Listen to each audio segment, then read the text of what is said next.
volunteers. I want to thank Cedric Wildwell, who's standing back there, Cedric. My ex-husband, who's still my dear, dear friend and volunteer today. My name is Tanya Wildwell, and I'm here trying to get on the ballot to run as a non-affiliated candidate for District 29 as an Oregon State Senator.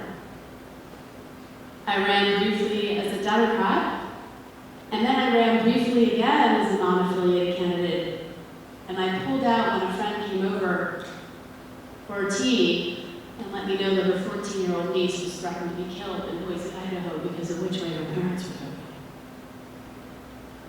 We are at a serious tipping point in this country. What is miraculous is maybe we celebrate the Olympics, and Rob Collins' mom, Donna Collins, is here. Rob is a U.S. swim coach at the Olympics, was on the set in Paris. I said, Donna, please stand up. I'm going to honor you, Donna. Give her a hand. Rob Collins is a coach for the United States Olympic team. No, tell me. Not from Peru. He's a coach from Tennessee, from Hamilton, coaching Peruvian swimmers. You know, that's pretty amazing, right? And Donna was a coach here at Hamilton for years, and I'm going to be calling her studies. I'm going to be training. I've been training for 6 months now. I'm going to be swimming on the dovetail that Jim Doherty just said. I'll talk about this one later, but I feel a deep calling. I'm training to swim 26 miles of the Columbia River, which is 5 miles longer than the English Channel, completely inspired by Diana Nyad, who swam at 64 years of age from Cuba to Key West. The intention for my swim, and I have a big background in swimming in NCAA's Division I, the United States Masters Swimming, and 2 years of coastal swimming in Hawaii. Tom Baylor, who is here today up front taking our count, will also be training me, but my intention for the swim is to shed light on the crisis of our water. You just heard Jim. We've got water filled with nitrates that's causing miscarriages, death, and disease, right? So my intention for the Columbia River Swim, which will be next summer 2025, is to heighten that awareness of the need to clean our waters for our fish, for our salmon, for residents who are drinking the waters. But what's amazing, and please forgive me, but I really am going to take this moment to say everything I need to say, so I want to start by saying thank you for hanging in there with me. I've had a vision for more than a decade that I would be standing here saying, I want to run because I want to grow human connection, and I'm not going to accept one campaign contribution. Because if I get on my ballot and I win this race against Todd Nash, I can vote with clear consciousness. I was hunted like a wolf for the 2 brief months I ran as a Democrat. The moment I was on the Secretary of State by PACs, special interest corporations, I don't want anything to do with it. No wonder everyone turns gray once they're in politics. If I get elected, I would be appointing Devin Maxwell as my chief of staff, which is a degree from Northwestern, public policy, legal studies. And both Jim and I feel very strongly, and Devin as well, about the rebirthing of Office of Rural Policy. And if I was able to get that funded, I asked Jim if he would be open to me appointing him the director of the Office of Rural Policy. Jim being willing to come over to my house for a cup of tea and conversation, I reached out as a Democratic candidate, invited Jim Doherty when he was running as a Republican candidate. It was really powerful, and it's led to today as well. In fact, I do want you all to know, to be very transparent, that on election night, when there was still no one else dancing on the ballot, and Todd Nash won the Republican primary for the District 29 Oregon State Senator seat, I messaged him and messaged her and invited him to have breakfast with me at the Slack with Joseph.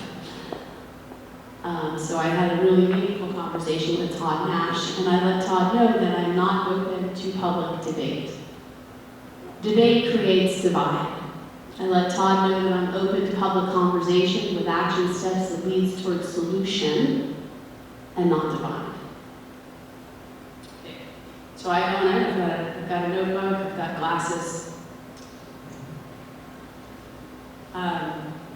I really thank Cedric Wildbill. He has been an incredible father to our daughters, Summer and Claire Wildbill, who are enrolled tribal members with the Confederated Tribes at the Umatilla Indian Reservation. He was also at my yoga roundup at Wildhorse last year. I want to address that the governor has declared the Confederation Act, and we are in a state of emergency in the state of Oregon. I want to honor all the firefighters. Oregon's on fire. And from what I understand with the Durkee fires, that we have firefighters coming in from Australia and New Zealand. So I wanted to publicly honor all those pilots. I know we just lost a helicopter pilot in Montana. The pilots, the firefighters, the medics, just honoring everybody. And also for us to be aware, Google air quality every day, it's shifting up and down a lot. I have terrible asthma, and so I went to Hawaii for a few years to heal my lungs. For your safety, if you're asthmatic, please be Googling the air quality. And if it's poor quality, please consider staying inside throughout this journey with our fires. I want to honor the tragic wars between Russia and Ukraine, and Israel and Palestine.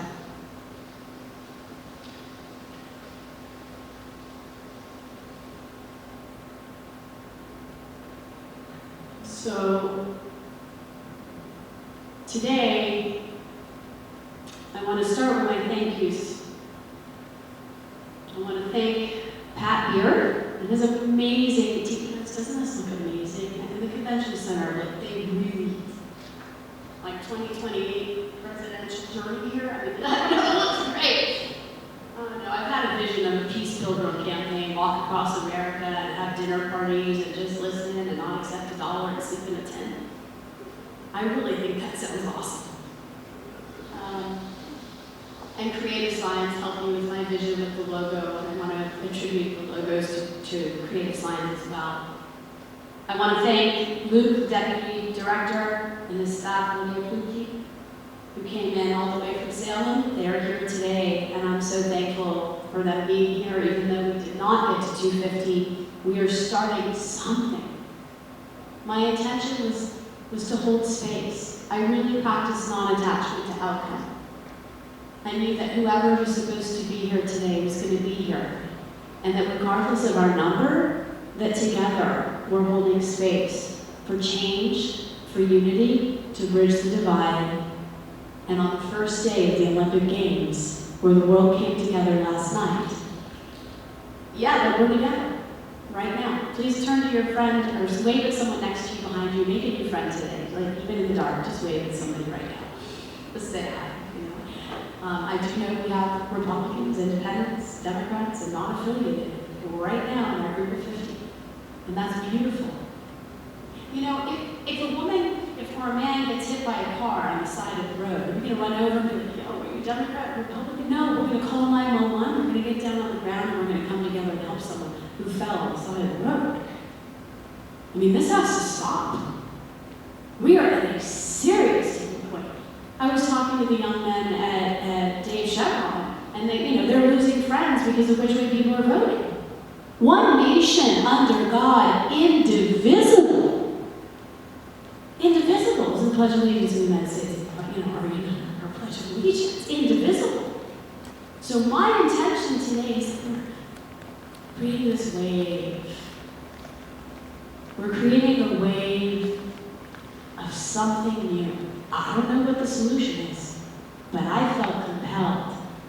And I also felt my mom on Mother's Day. I filed on Mother's Day saying, get back in that race. When you're called to serve community, you do so. And I want to thank Patrick Cahill, the chair of the Umatilla County Democratic Party, for having asked me to run as a Democrat.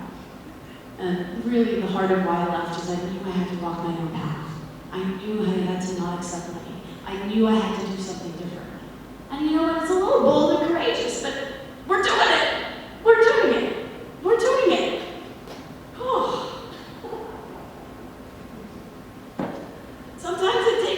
completely outside the box. So I want to thank Devin and Tom Baylor, Ahmad and Cedric and Shanna.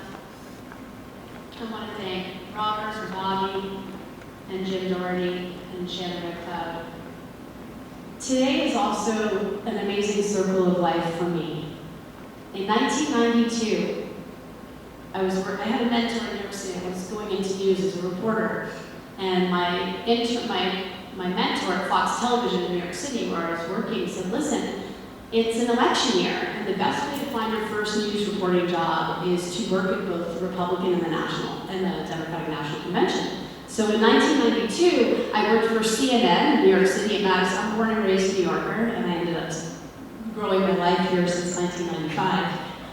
But I worked for CNN at the Democratic National Convention in 1992 as a production assistant, and then I worked as a production assistant for NBC in Houston, Texas, that same summer for the Republican National Convention. And I was 22 years old, and already in that one summer, I was going to 2 different conventions. And I did land my first reporting job in Texas at KSKBEC Country Radio from having worked there. But when I was working for CNN in 1992, I met Anton Minthorn. Anton Minthorn was the general council chair for the Confederated Tribes of the Umatilla Indian Reservation for many years. He's lived his life in service. He still works for the Umatilla Tribal Language Program. And I invited him over he ended up inviting me out to come see Indian Country because we have no education about treaty rights in Indian Country. So as a young reporter, I wanted to come understand more about Indian Country. And I ended up meeting Cedric in the mailbox on the country road and ended up spending years here. I invited Anton also for tea last month. And I asked him what he thought the most important messages.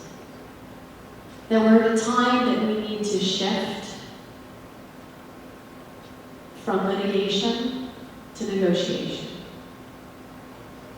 And that also means that we need to shift to diplomacy from war. That we need to lean into negotiation and that we need to lean into diplomacy. Do I believe that's possible here in District 29? We have 5 districts